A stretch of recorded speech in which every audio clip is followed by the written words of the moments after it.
जिस रानी ने भगवान से सवाल किया, फिर जो हुआ इतिहास बदल गया।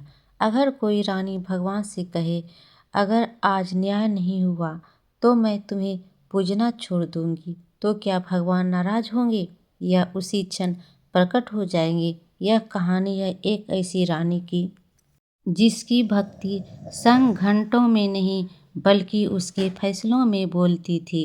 कहानी शुरू होती है बहुत पुराने समय में। धर्मपुर नाम का एक राज था। वहाँ की रानी थी रानी चारुलता रोज मंदिर जाती थी, लेकिन वहाँ रोती नहीं थी, मांगती नहीं थी, बस भगवान की आंखों में देखकर खड़ी रहती थी। लोग कहते थे, यह कैसी भक्ति है, नो व्रत, नो यज्ञ, नो आंसू। पर रानी कहती थी, मैं भगवान से डरती नहीं, मैं उन पर भरोसा करती हूँ।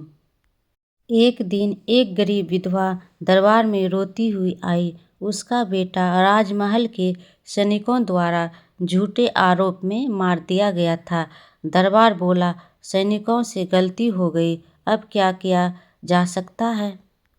रानी चुप रही। रात को रानी मंदिर गई, दीपक जलाया और पहली बार भगवान से बोले, अगर राजा की गलती क्षम है और गरीब का आंसू व्यर्थ है तो तुम भगवान नहीं हो।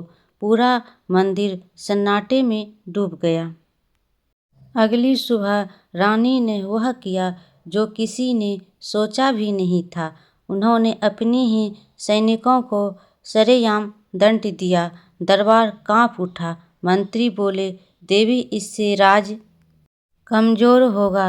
रानी बोली, अन्याय से बचा राज पहले ही कमजोर होता है। उसी रात रानी का इकलौता पुत्र अचानक बीमार पड़ गया। वैद्य असफल रहे।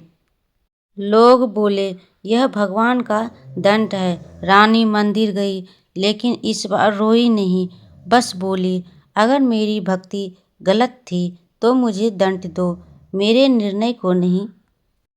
रानी पूरी रात अपने पुत्र के पास बैठी, नो मंत्र, नो पूजा, बस सेवा। सुबह होते होते पुत्र की सांस समान हो गई। उसी रात रानी ने स्वप्न में भगवान को देखा।